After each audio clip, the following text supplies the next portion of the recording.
Perhutani, salam sehat, syukur dan keberkahan bagi kita sekalian. Selamat bertemu kembali di Korpu Leadership Academy. Kami dari tim Korpu Perhutani akan menggali informasi tentang kepemimpinan KRPH, khususnya untuk KRPH kelas perusahaan rimba. Dan kali ini kami akan mewawancarai Pak Sartono selaku KRPH Jati BKPH Baturetno KPH Surakarta. Insan perhutani, memimpin KRPH bukanlah hal yang mudah karena di sana ada sumber daya manusia, ada potensi sumber daya hutan yang mesti dikelola untuk bisa bersinergi melestarikan lingkungan alam. Nah, bagaimana kiprah Pak Sartono selaku KRPH Jati yang menjadi tulang punggung dari produksi sadapan getah pinus KPH Surakarta dalam memimpin wilayah dan jajarannya sehingga memberikan kontribusi kepada perusahaan. Selamat siang Pak Sartono. Selamat siang Pak. Ya.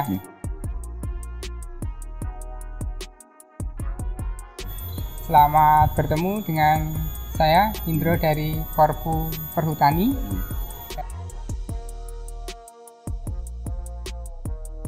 Dari Leadership Academy ini nanti akan membahas terkait dengan bagaimana peran Pak Sartono dengan segudang prestasinya ya. Ini dalam memimpin RPH Jati BKPH Baturetno. Pak Sartono ini sudah berapa lama di RPH Jati sebagai KRPH Jati? Kami sudah hampir 2 tahun Pak, bulan Agustus nanti. Jadi pertama kami di RPH Jati itu bulan Agustus 2018. Oh iya, hampir 2 tahun. Nah, kemarin saya lihat dari data ternyata memang menjadi KRPH terbaik untuk produksi sadapan getah pinus. Betul ya Pak? Iya Pak. Nah, tentunya Pak Sartono di dalam menghasilkan prestasi itu tidak luput dari peran jajarannya. Kira-kira di jajaran Pak Sartono ada berapa orang yang membantu tim Bapak? Untuk di RPH Jati ini Pak, kebetulan di bulan Juni 2020 ini kami mendapatkan tambahan 2 personel mantor sadap. Jadi sekarang ada 5 personil di RPH Jati dengan saya. 5 personil. Tapi sebelumnya sebelum bulan Juni ini kami hanya 3 personil di RPH Jati. Jadi untuk kegiatan di perhutani tentunya kami memang harus bekerja ekstra keras agar kegiatan di RPH Jati ini, karena hanya kegiatan persemian yang tidak ada. Dari kegiatan tanaman, kegiatan pemeliharaan maupun sadapan ada semua. Ya. Baik, sebelum pada ruang lingkup pekerjaan tadi sudah disampaikan ada pekerjaan sadapan, pemeliharaan, ya. Kemudian kegiatan tebangan. Ya. Nah, wilayah di KRPH Jati ini ada berapa ya? Untuk luas RPH Jati itu ada 1669,01 hektar Pak.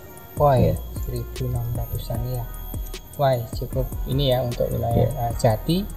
Nah, tadi sudah disebutkan ruang lingkupnya, kemudian luasnya. Nah, bagaimana sebelum berbicara lebih lanjut terkait dengan ruang lingkup, bagaimana Pak Sartono upayanya untuk memastikan tadi jajarannya yang berlima itu bisa bekerja sesuai dengan prosedur, sesuai dengan job desk yang sudah diberikan. Ini gimana? Iya. Pada awalnya Pak, kami bertiga tadi. Awalnya bertiga. Ya. Jadi untuk memperlancar semua kegiatan memang kami berbagi harus bisa berbagi waktu dan tenaga, maksud kami begitu. Jadi untuk teman-teman khususnya bidang, karena di Injati ini kan memang lebih utamanya sadapan ya Pak ya. Jadi suatu contoh kami ambil di sadapan. Dari 5 TPG yang kami miliki di RPH Injati, ya ini kami berbagi 2 TPG kami berikan kepada rekan-rekan mandor. Kemudian dari 3 TPG langsung di bawah kendali saya. Awalnya seperti itu Pak. Belum ada tambahan 2 ini. Awalnya seperti itu. Kemudian dari teman-teman tadi, walaupun cuma 1 TPG, tapi dia kami kasih tanggung jawab untuk senantiasa mengawasi kegiatan di bidang lain, tanaman maupun di tebangan, seperti itu. Nah, tapi melihat keadaan dari 3 TPG yang lumayan jauh, saya yakin saya agak kesulitan. Oleh karena itu saya mempunyai ide Pak untuk mencari atau mengangkat orang-orang atau masyarakat di sekitar hutan sebagai koordinator. Itu strateginya gitu. Koordinator ya, mengangkat koordinator. Kemudian awalnya kami memang berkunjung silaturahmi ke bapak-bapak purna tugas perhutani di sini. Kami sampaikan maksud dan tujuan kami. Kemudian beliau memberi masukan. Terus kami berkoordinasi dengan aparatur desa, utamanya Bapak Kadus Pak. Jadi tadi selain kepada sesepuh, juga kepada aparatur desa.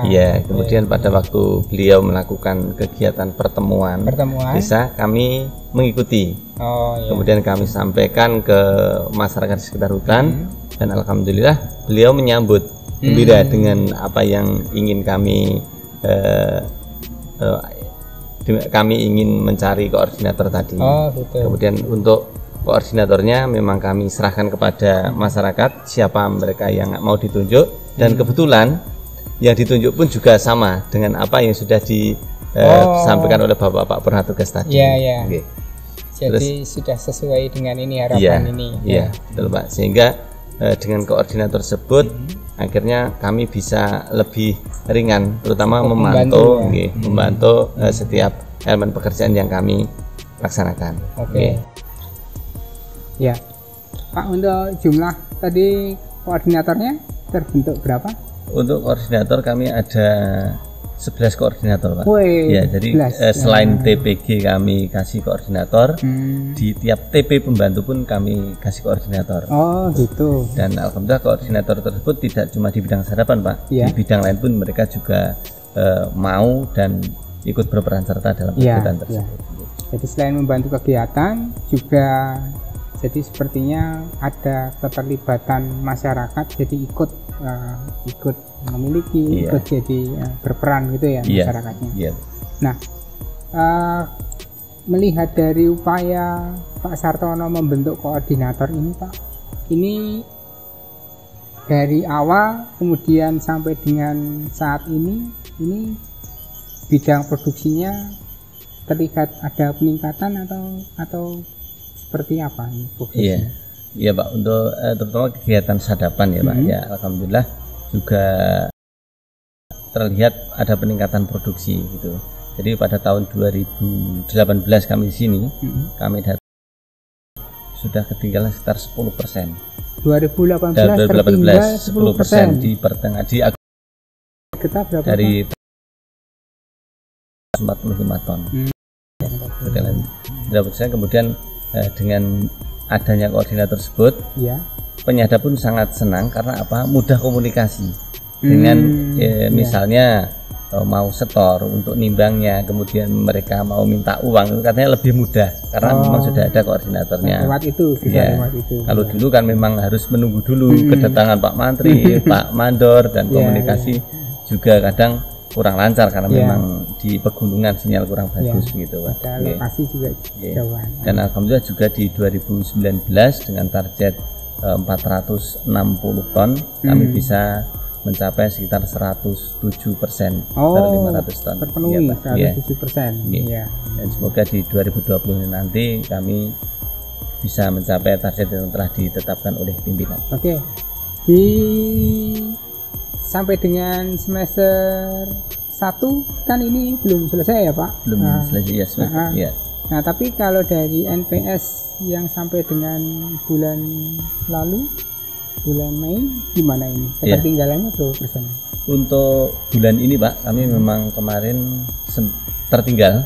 Jadi target NPS itu 45%, kami baru 44,5%.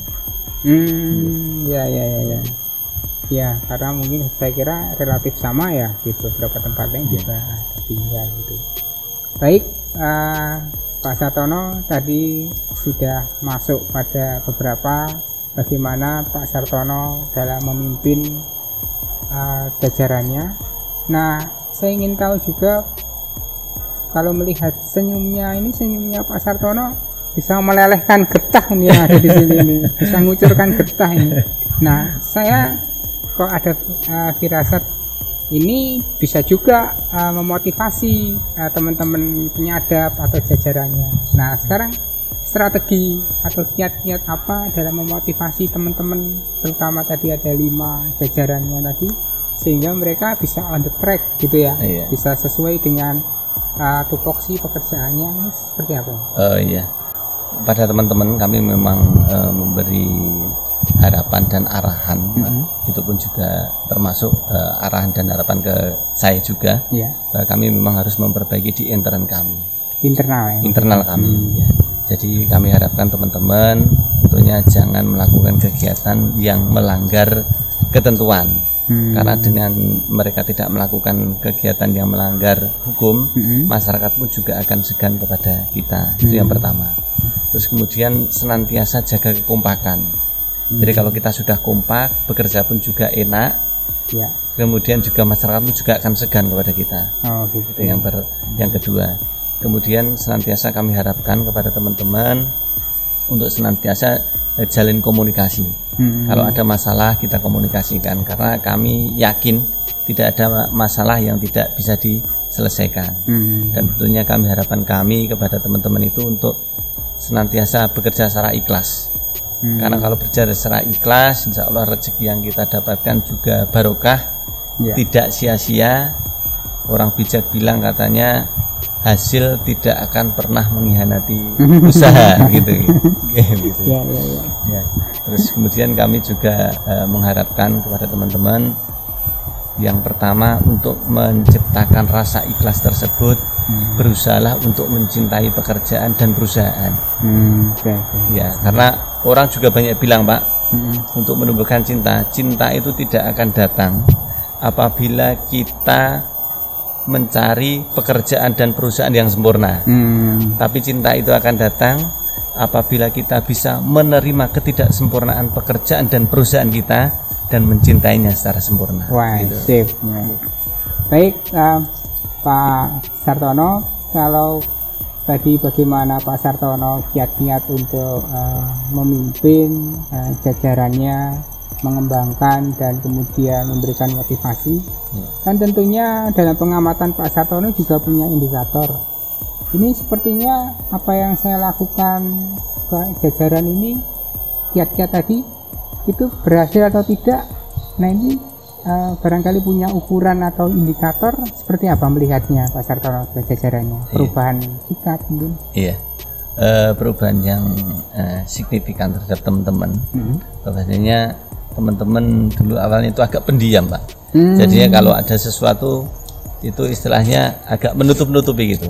Jadi karena mungkin takut kalau nanti dikasih sanksi atau apa seperti itu. Tapi sudah saya sampaikan, ayo kita komunikasikan. Nanti kalau sesuatu cuma dipikir sendiri, ya teman-teman berat sendiri, masalah pun juga tidak terselesaikan. Terus kemudian kalau peningkatan kinerja dari teman-teman juga secara otomatis dari hasil kerja mereka, dari kerja mereka terutama di sadapan maupun tanaman kan kelihatan bahwa apa yang telah istilah ditentukan, NPS yang telah ditentukan bisa tercapai gitu Pak. Ada peningkatan? Ada peningkatan, ya. Ya. Menurut Pak Sartono banyak membantu di dalam peningkatan dari ketertinggalan 10% menjadi surplus 7% di tahun 2019. Ini kira-kira kalau secara teknis apa yang dilakukan? Oh iya, hal yang kami lakukan pada saat itu Pak, selain kami mengangkat koordinator, kami rutinkan untuk melakukan arisan getah Pak, setiap bulannya ya. Melakukan arisan getah, sehingga arisan getah sebelumnya belum ada, baru Pak Sartono masuk sini? Ada tapi belum semua. Gitu. Jadi baru ada satu di TPG Sampang ini, kemudian di TPG lain kami gerakkan. Gitu. Jadi memang ternyata arisan getah sangat membantu. Paling tidak kami secara tidak langsung memaksa penyadap untuk melakukan pembaruan kuare dan melakukan kegiatan sadapan. Itu yang terlihat signifikan peningkatan produksi getah kami. Oh iya. Ya. Itu memang dirasakan oleh mereka, ada manfaat yang barangkali terkait dengan biasanya ke penghasilan mereka dengan arisan itu. Iya. Itu mereka merasakan itu atau seperti apa, menjadi mereka jadi arisan begitu tadinya mungkin ya bukan tidur tetapi di jalan tapi tidak semangat, menjadi dia aktif lagi gitu gimana? Oh iya. Jadi di kegiatan arisan tersebut mereka istilahnya manfaat untuk mereka? Ya, manfaat untuk mereka merasa sekarang lebih mudah komunikasi, selain memang mereka juga menabung karena sering ketemu sering ketemu terutama dengan petugas Pak. Kemudian mereka juga bisa menyampaikan apa yang menjadi unek-unek mereka. Gitu. Misalnya Pak, itu terkait uang. Namanya uang kan, kalau penyadap harus setor juga harus ada uang gitu ya Pak. Jadi misalnya kok ada perlu, kalau memang kita bisa ketemu setiap bulannya, Pak saya belum setor, mungkin 1 minggu lagi Pak saya bisa setor, tapi saya buat dipinjami uangnya, ada kebanyakan seperti itu. Jadi mereka merasa tertolong dan wah enak sekali sekarang komunikasinya dan kegiatannya begitu Pak. Luas juga untuk memenuhi kebutuhan mereka gitu ya. Baik Pak Sartono, tadi sudah disampaikan melalui arisan dan juga inovasi mengenai pengumpulan koordinator, membentuk koordinator maksudnya, dan ini dirasakan manfaatnya. Nah, kalau dalam hal teknis ada enggak kira-kira upaya inovasi yang dilakukan di bidang sadapan ini? Untuk kegiatan secara teknis Pak, selain memanage tadi orang gitu ya, managing people, managing orang. Nah, ini kalau secara teknis untuk kegiatan ini cuma kami pemenuhan sarpra saja Pak. Kami pemenuhan sarpra. Memang selama ini memang sarpra sudah ada, cuman mungkin dari sistem pembagian saja yang kurang pas. Gitu. Jadi ada yang dapat, ada yang tidak. Kemudian setelah ada koordinator ini kan otomatis semua kami serahkan. Dan koordinator pun juga tahu kemudian. Untuk secara teknis sekira apa yang dilakukan masyarakat ini sudah bagus Pak. Yang intinya cuma beliau memang harus rutin untuk melaksanakan kegiatan itu saja. Gitu. Jadi sarpanya lebih cukupi ya mereka. Ya. Pak Sartono tadi sudah disampaikan di kegiatan produksi dan inovasinya. Nah, untuk kegiatan berikutnya tanaman ini yang juga tidak kalah penting, bagaimana regenerasi tanaman, pemecahan tanaman. Nah ini seperti apa ini? Ada luas tanaman berapa di sini? Untuk tahun pertama ini Pak, kami tahun 2020 ini hanya 11,7 hektar saja. 11? Iya, 11,7 hektar. Berarti hanya satu petak? Ada 4 anak petak. Petak kecil-kecil? Iya, kecil-kecil. Kemudian semua nanti adalah tanaman pinus. Kemudian untuk kiat-kiat kami ke teman-teman agar mereka memang bisa melaksanakan kegiatan tanaman dengan baik, kami sampaikan kepada MDA, masyarakat desa hutan, bahwasanya siapa nanti yang berhak menyadap kalau memang ini tanaman pinus dan sudah besar, sekaligus juga yang bisa memanfaatkan apabila memang nanti mau dilakukan kegiatan pemanfaatan lahan di bawah tegakan, adalah yang mengerjakan lahan ini. Gitu. Saya sampaikan seperti itu. Jadi yang berhak adalah mereka.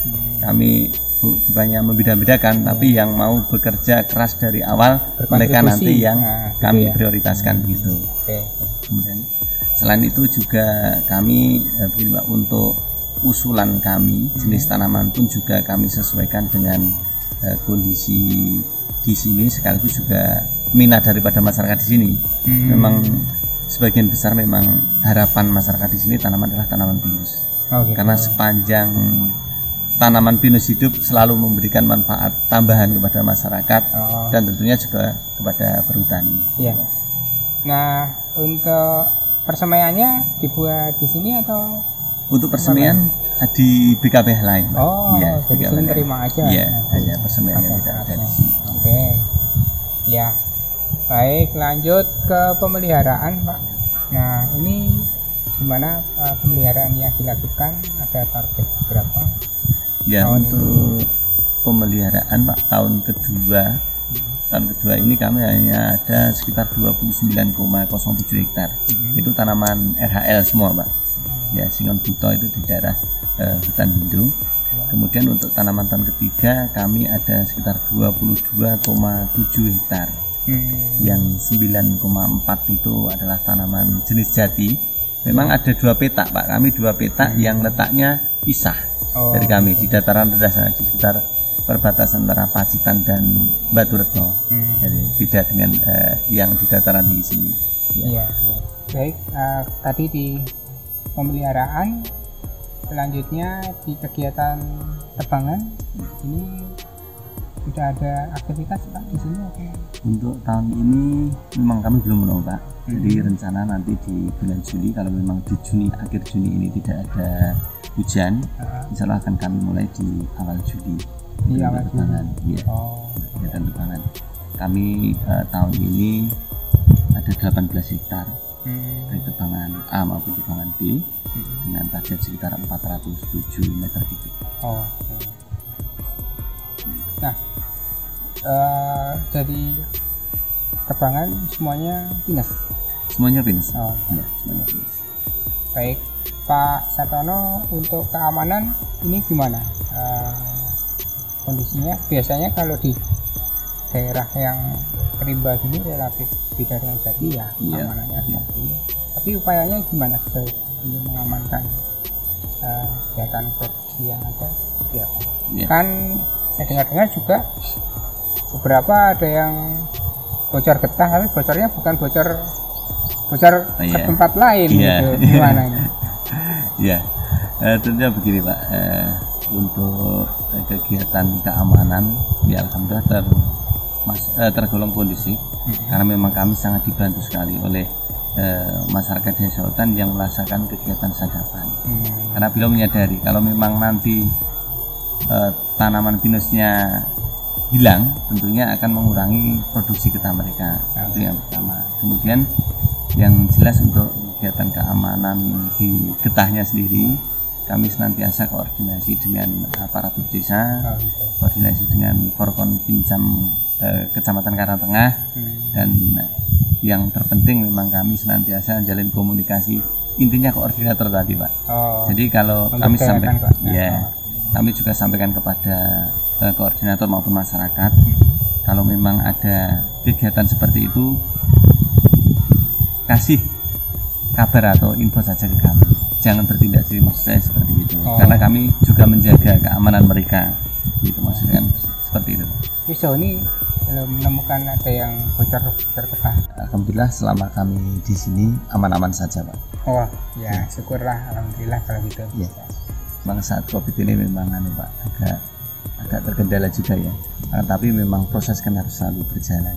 Oleh karena itu kami menyarankan kepada teman-teman, pahami dulu maksud kami bahaya COVID ini, agar mereka sadar untuk melakukan hal untuk mencegahnya. Kami sampaikan bekerja sama juga dengan Puskesmas kami Pak, pengarahan ke masyarakat terkait bahaya COVID ini. Kemudian untuk pelaksanaan kegiatan, memang kami sarankan untuk lebih mengoptimalkan di media sosial, misalnya seperti itu, untuk komunikasinya. Jadi mereka juga sudah relatif akhirnya kami teknologi. untuk grup Pak di setiap koordinator. Jadi untuk setiap laporan maupun minta persekot untuk sementara ini langsung di grup tersebut. Berarti komunikasi informasi bisa jalan via medsos ya. Kebetulan seperti itu. Dan juga kami menyampaikan kepada teman-teman mandor, tentunya selain kita berusaha untuk mencegah dengan melakukan misalnya ya tetap pakai masker atau jarak, kami senantiasa untuk senantiasa berdoa minta juga sama orang-orang yang kita cintai, dari orang tua, dari keluarga, agar apa yang kita jalankan tersebut sesuai dengan yang kita inginkan. Oke. Baik, Pak Sartono, kendala-kendala apa ini yang dihadapi selama di sini? Untuk kendala tentunya di sini sampai saat ini mungkin aman-aman saja Pak. Kendalanya tidak terlalu mempengaruhi kegiatan. Kemarin memang kekurangan SDM. Alhamdulillah ini di Juni sudah ada tambahan 2 lagi. Kemudian mungkin ya permasalahan yang mungkin klasik lah, kalau terutama di bidang getah ya Pak. Jadi kalau penyadap itu harapannya kan ada barang juga harus ada uang, dan kita tahu di perhutani kan tetap per periode ya. Jadi kami memang harus selalu siap menyediakan keuangan lah untuk mereka agar mereka tidak terlalu kecewa gitu. Berarti siap-siap jadi beruang. Jadi pegawai bank. Baik Pak Sartono, kalau tadi ada kendala, saya ingin dengar juga harapannya Pak Sartono untuk peningkatan perusahaan barangkali ya lingkup ini aja lah, pengelola mungkin level KPH ini seperti apa? Ya, untuk harapan kami sebenarnya Pak, kami melihat bahwa di sini itu masih banyak potensi yang bisa dikembangkan. Ya, kalau di daerah Tawang, Mangu itu kan ada potensi wisata. Kalau bisa itu dari manajemen KPH maupun kami itu bisa menggali potensi yang ada di sini. Karena kami melihat Pak, kalau di daerah Tawangmangu itu kan potensi wisata. Kalau di sini itu sangat cocok dengan empon-empon dan tanaman pinus ini. Rata-rata empon-empon jenis jahe, kunir seperti itu Pak. Iya. Jadi banyak lahan kami yang memang belum terolah. Ya. Jadi harapan kami nanti manajemen KPH bisa memberikan sosialisasi kami ke daerah terkait program tersebut. Kemudian jadi nanti kami bisa leluasa untuk bergerak ke masyarakat untuk bisa mengolah lahan-lahan di sekitar tegakan pinus tersebut untuk dimanfaatkan dengan tanaman empon-empon ataupun janggelan atau apa saja, sehingga nanti bisa di PKS-kan dan saling memberi pemasukan terhadap masyarakat maupun ke perhutani. Sudah ada yang memulai di sini pionir atau pilot project itu Pak? Belum ada Pak. Jadi sini itu rata-rata ya masih sekitar tanaman pokok kalau memang dibuka tumpang sari Pak, padi, terus kemudian juga jagung seperti itu. Kalau jarak dengan Surakarta yang kurang lebih 84 kilo, ini kira-kira masih menuntut ya nanti akses untuk transportnya. Jadi nanti umpan-umpan ketika dikirim mungkin ke pabrik jamu atau mungkin ke market yang lain itu masih nutut ya? Iya. Untuk empon-empon itu nanti di sini sudah ada pedagangnya Pak. Oh gitu. Iya, di sini itu sudah banyak sekali pedagangnya. Jadi harapan kami nanti kerjasama di penanaman oleh masyarakat, tapi kerjasama dengan perhutani nanti misalnya sharing Pak, sharing hasilnya gitu aja. Jadi nanti marketingnya sudah langsung ke sana ya. Kita hanya masalah di on farmnya ini memanfaatkan lahan. Iya. Tapi intinya harapan kami untuk meyakinkan masyarakat itu yang melakukan sosialisasi dulu adalah manajemen KPH Pak. Jadi bukan kami. Karena nanti kalau misalnya cuma kami, dikira nanti kami yang cari-cari aja. Butuh power gitu. Iya. Power yang kalau program sudah ada lah, kami tinggal tindak lanjuti ke masyarakat. Rencana sementara main di hulu dulu gitu ya, di kampung. Ya. Baik Pak Sartono, terima kasih atas cerita pengalaman dan terkait dengan bagaimana upaya pengembangan tadi manajemen yang ada di jajarannya, serta inovasi yang tadi sempat dilakukan di sini untuk meningkatkan produktivitas getah yang ada di sini utamanya. Dan semoga harapan-harapan yang tadi disampaikan itu akan dapat segera terrealisasikan. Amin. Terima kasih Pak. Sama-sama.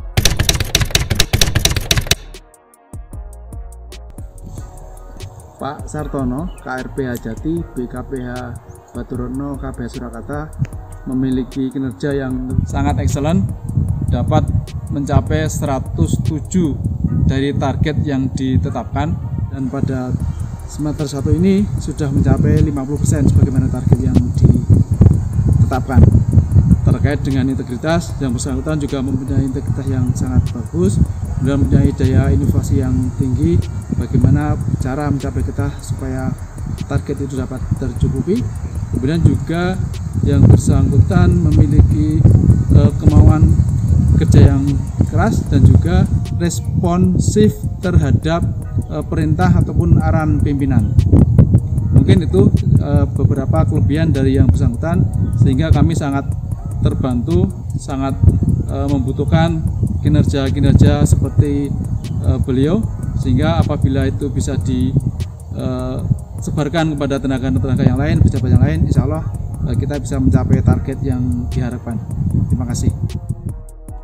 Bapak Menteri menika saya sangat soalipun menurut tiang sadap menika nopo-nopo dipun nyuwun napa mawon diparingi, khususipun anggota sadap menika menawi nyuwun bantuan khususipun alat sadap menika diparingi dhateng Bapak Menteri menika. Terus napa niku asilipun getah kelompok tani Wana Bakti menika asilipun nggih sae. Dados Bapak Menteri menika remen sanget datang kelompok tani niku Wana Bakti niku. Insan Perhutani dimanapun Anda berada, terima kasih sudah mengikuti bagaimana pengalaman Pak Sartono dalam upaya untuk peningkatan produktivitas getah yang ada di wilayah RPH Jati, BKPH Baturetno, KPH Surakarta. Semoga inspirasi dari inovasi yang dilakukan oleh Pak Sartono beserta upaya peningkatan manajemen dan kepemimpinannya akan menyemangati kita semua di dalam berkontribusi kepada perusahaan. Bye bye, sampai jumpa.